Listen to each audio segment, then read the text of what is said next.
Right now it is time for positive things. It is time for Appraise This with Tim Luke and Greg Strahm, the Appraisal Guys, the frick and frack of Nick and Knack. Of course, you can find them at tqag.com on the web, and they join us every Tuesday, well, when I'm at work and not sick. Good morning. Good morning, guys. Hey, good morning. How you guys get the cold weather down there? You guys have iguanas flying in Florida? Well, in Florida right now it is 60. Okay. Which is not bad. But where Tim is... Yeah, where I am, I'm in Cleveland, Ohio, and it is 25 degrees. Well, you're in Cincinnati Bengal Company also. They're going to the Super Bowl. Yes. Even though people in Cleveland hate Cincinnati. What's it? Right.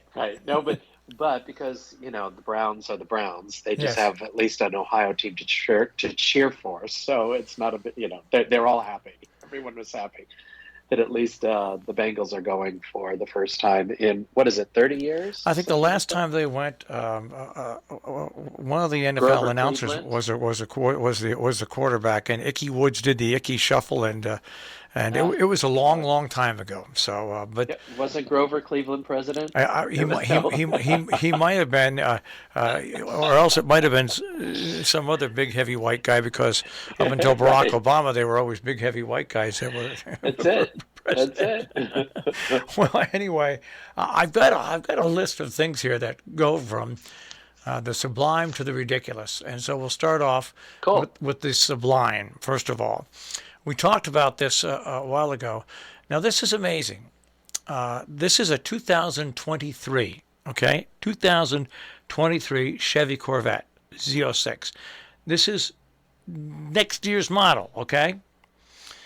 Barrett Jackson Auto, $3.6 million for a car that has not been released yet. It was done for charity, and that's just an amazing amount of money for a car that is yet to come out, and of course have other automobiles. But maybe it's number one of one. I don't know. Oh, that's that just seems ridiculous. I'm sorry. I'm looking at it right now. VIN number 001. So it's the 70th anniversary edition. VIN number 001. That explains it all. And also the money is going to charity, so understand that it can be a little more inflated because of that. It is a cool car. I see the photograph, and it was expected to fetch over $1 million, but of course the money is now going to Operation Homefront, and it's a charity that assists military veterans and their needs as they transition back into civilian life. So that's it's and they must have got a lot of people behind it, and this is what auction is all about. It just takes two bidders. It's amazing, and you bring that up. I want to put a plug in here for Jon Stewart. He has a new show on Apple TV called The Problem with Jon Stewart, and he looks at stories, right? And his first show was on how the veterans are not getting coverage for being by burn pits in both the Iraqi war and Afghanistan. So I just wanted to pass that along. If you haven't seen it yet, Apple TV, you can get it. It is called The Problem with Jon Stewart, and it is an amazing show that deals with problems with the veterans and the Veterans Administration and getting the services they need. Well, one of the issues that I have with something like this Corvette selling for the cause, great cause, but my question is, and it always is, at these type of auctions, we never really know exactly how much ends up going to the charity. And that really is what frosts my grapes about these sort of things, the hype and everything. So they raised all this money, but now if the $3.6 million they raised would be great if it went to the charity, but how, I can tell you right now, guaranteed 100% of the hammer price is going to the charity. That was disclosed, 100% of the hammer price. It was disclosed, and they did that last year. They also sold another car, and $3 million went to the Detroit Children's Fund. So this is something that they have done, Greg. So it is. We know that that money's going there. Now, I did say from the sublime to the ridiculous. Okay, so Cool. now we are going to go to the ridiculous. Got it. Okay, you guys all know who Antonio Brown is? No, I don't. Okay, Antonio Brown was the receiver that left the game mid-game, taking off his shirt and ran off the field and left for the Tampa Bay Buccaneers against the New York Jets, okay? Okay. The gloves that he wore are coming up for auction. Okay? Now listen to this. It's an online auction being held at Leland Sports Memorabilia and Card Auctions. It was posted on Sunday night with a starting bid of $81. Now, the reason that's the jersey number he wore for the Buccaneers. Right. They claim the glove is a tangible momentum from an iconic NFL moment. The auction will end February 12th. The current bid now is up to $1,420. That is definitely from the sublime to the ridiculous. Well, okay, and I'm going to take it one step further, because there was also one of our favorites, an NFT, the Nifty, the non-fungible token of Antonio Brown's sideline implosion that went for $20,000 when they auctioned that off. This is why the Arab world hates us. I'm telling you, there's no doubt about it. Yeah. Things like this, they just can't comprehend. As a matter of fact, sometimes I can't comprehend. But well. At least you gave me the double shot of ridiculous. There you go. Well, this is kind of in between. This isn't sublime and it's not ridiculous. It's somewhere in the middle. Heritage has they had an auction on the 28th, and it was for the video games. You're a video game, don't you do video games, don't you, Marshall? I used to. I haven't done it in years, but yes, I used to be a big video game junkie. Yes. Okay. Well, what was your favorite? I want to say my favorite was Madden Football. Any version of Madden Football. It's a game that not only entertains, but it teaches young people different formations and actually how to play the game. So Madden Football would be my favorite. Funny you should mention that, because that was the number one seller at the sale. There you go. Do you have any idea what it sold for? I have no idea. How much did it sell for? $480,000. Doesn't surprise me. The man, John Madden, you don't have to be a football fan to know who John Madden is. That's the whole thing about the guy. He became bigger than life.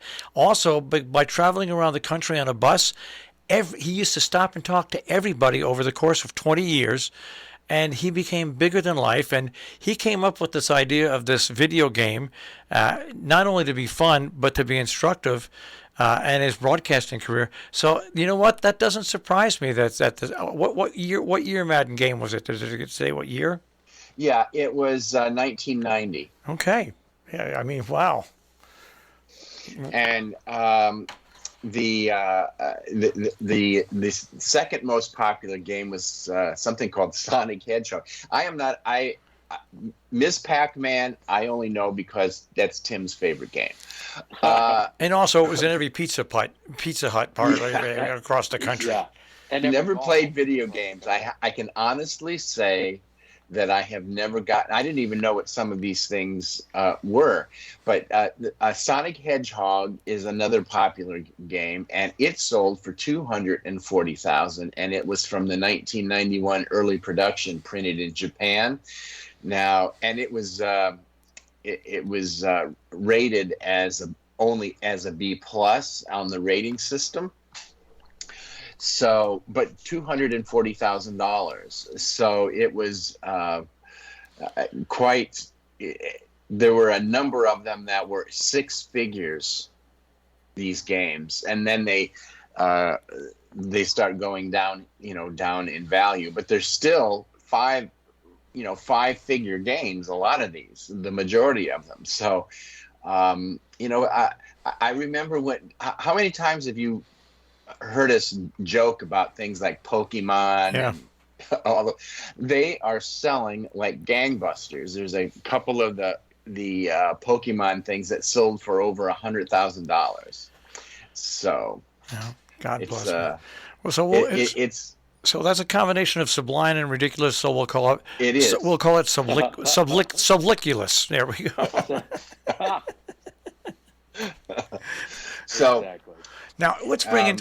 I want to bring in some good news here, and that you guys probably know about this already. But Bonhams, they were looking for $60,000 when they were auctioning off Ruth Bader Ginsburg Library. Oh, They made $2.4 million. Every single lot in the auction sold above its estimate. Yeah. Lots of interest, lots of active bidding, lots of people participating. I mean, it really was one of those things that I think also it's timing, but it just goes to show that there's this demand for just the variety of stuff, but also just this library of this individual, and to have all the lots sell, that's pretty amazing. And they had 1,000 buyers register. 1,000. Yeah. I read a lot of people. And I guess it was the article said that it was over 1,000 personal books, but I think there were also some personal papers and things that were sold. I guess one of the Harvard Law Review, it brought $100,000. So, that's a lot of money. So I don't know if who the buyers were, or what their intentions are, but I have to assume that a number of these things are going to end up in the Library of Congress. I mean, I don't know. I mean, her documents and things, I don't think those will come up for sale, but I'm not sure how that really works. Do you, Tim? Well, yeah, I don't know. No, I don't. I'm sure her Supreme Court stuff is separate from that. But what's interesting about this is a majority of the people that registered were from America. A majority of them were women, as a matter of fact, when you look into it. And if there's anybody who, over the past 10, 12 years, made a difference in how women were looked at, it was Ruth Bader Ginsburg, RBG. There's no doubt about it. Whether you didn't like her rulings on the Supreme Court or not, she got along with conservatives. She got along with liberals, and she was a little of a rebel rouser, and did amazing things for this country beyond her service on the Supreme Court. Now, Tim, here's a nightmare question for you. What if you gave an auction and nobody showed up? In the room, or you mean everywhere? Online? Everywhere. On telephone? A Korean museum, which was cash-strapped, hoped to raise money by auctioning off two incredible Korean national treasures. They did not get a single bid. Single bid? Oh, my. Not one. These are century-old artifacts, and they didn't get one bid. It's pretty amazing. Now that has to be a record. I mean, that has to be a first. I don't think I've ever heard of any auction not having at least one person there. It's one of those things that when you do something like that, I always worried when I used to go out and play music at events. I always said to myself, what if 3 people show up? I still have to be here for 4 hours. Right. And play music for 3 people. For most auctions, especially when I started auctioneering, it was like, what if nobody's in the room? What do you do? And you have to keep going. It's just one of those things you do. But if this was at, I guess it must. They're probably getting more publicity now because the piece, nobody showed up, but because of this piece didn't sell, they may sell it afterward. But I did one auction for Julian's, and it was a sports auction, and it was soccer jerseys and all kinds of things. And there were just a handful of people in the room, but hardly anybody was online. And I went through almost 100 lots in I think it was a half an hour, because it was like, anybody? No? Okay, we'll pass this one. Next lot. Bueller. I know. It was one of the worst. But it does happen. Sometimes it's just like, oh, you think that it's going to be great and this is going to do this. And that's when you get a little, it's like, wait, what? Anybody, please put your hand up. Well, I think the only time that I recall something like that was when we were at Toya's, and they used to do the Christmas sale, which was really kind of fun. It was in November, and they had a lot of vintage and antique Christmas decorations.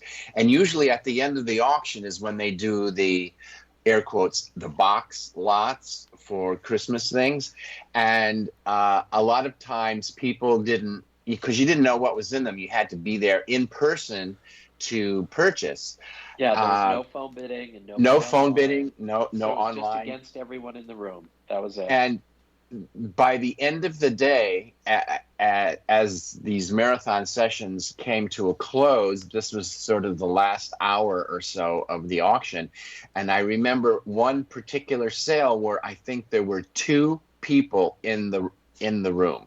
That was it for the entire hour. And I remember Tim, he was flying through these lots. Usually if you do 100 lots an hour, he was flying through these things, and I think he probably got through over 100 lots in maybe 45 minutes or something like that. Yeah. But it is kind of odd to see that happen, but I don't know. Not to have anybody show up, that is really something. That would that's right. really weird. Well, and one final thing here. Now, only 3 people showed up for bid for this auction, and that was Sandro Botticelli's Man of Sorrows. But the 3 bidders that showed up, it sold for $45 million. So even though there were only 3 bidders, and the auctioneer said it was kind of disappointing because it wasn't as exciting as it could have been, but it still sold for $45 million. Yeah. I mean, I know that it doesn't. It's not, that old saying. It's not the quantity; it's the quality. Yes, you have the 3 right people there. Well, make it exciting, or whatever. Yeah, I guess they were expecting. I don't know what they were expecting. If they were expecting, the Salvador Mundi going back and forth, for $500 million, but 45 million is still respectable. And that's no chump change. Come on, that's a lot of money. I think that they were expecting it to go much higher because I think it just sold right at the low estimate or something, and then with the buyer's premium, it brought it up to 45 million. So, but look, it's sold, and again, it's what Greg said. You had the right people there, so those 3 people. And it only takes 2 in an auction. It only takes 2. So it's not. Like I said, it's really not about the quantity; it's about the quality of the bidder. And that's not just in art; it's just in general. When at auction, you can have a room full of people sitting in there, but only, like I said, only 2 people end up bidding on an item, and that's just the way auction is. So, but if there's nobody there to bid, that's a problem. I was going to say, Tim, as an auctioneer, when you face that, I mean, your job is to get the highest price possible. So even if there's only 3 people bidding and you get the highest price possible, you have to feel good about it. Most definitely. And you're going back and forth. You're doing, And look, the market is going to tell you where this should sell, and you are a facilitator. You're not manipulating, and you're just making sure anyone else, everyone has an opportunity. That's what goes into being the auctioneer. But if it's going to stop and this is where it is, nope, I'm done. Okay, they're done. Let's move on. And it's sold. Look, at any time anything sells, that's great. In my book, I just think let's be happy and move on. Go to the next one. Now, speaking about moving on, how long are you in Cleveland? Just till tomorrow. Fly out tomorrow to Phoenix. So I'll be just finishing up a big estate. It was really great. Yesterday, had a lot of my fellow team members from Hindman on site. We had it's a Native American collection. They also have some jewelry. So our gemologist was there. We also had our generalist from Chicago was in. We have a Cleveland rep who's here. So she picked myself. She picked up Margaret and myself yesterday. So my assistant Margaret is here. So we had a number of people on site, and it was great. We were able to just go through. Today there's a big train room, so we saved the trains for today. But and then there's other decorative arts that our generalist is going to go through. So we'll be done today, and then fly out to Phoenix for another estate, and then fly home on Friday. So. And Greg, you're keeping the home fires burning. I am. As a matter of fact, I am project managing right now the renovation of our lanai. We're enclosing it and making it part of our dining room and interior. So today they're pouring the concrete. So that's my job this week, is to make sure that all of that works well. You're getting rid of your lanai? Well, yeah, we're enclosing it because we need the space inside, because we do a lot of entertaining. But we still have a screen room. We still have a screen room on the outside, which I call bird cages. Yeah, on the outside. So. Yeah, the bird cage. So, but we don't really get a chance to use the lanai that much. So we decided, let's just make it interior. So we have a bar, and it's going to be fun. It's going to be good. So I'm looking forward to that. And they're going to be mixing the concrete and pouring the floor. And, from here on out, everything is starting to move very quickly. So all right, that's my project. All right, guys, we'll speak to you next week. Have a great week. That sounds great. Take care, guys. Bye-bye. Tim, Luke, and Greg Strahm, the Appraisal Guys, the frickin' frack of Nick and Knack. Appraise this. Of course, you can find them at tqag.com on the web.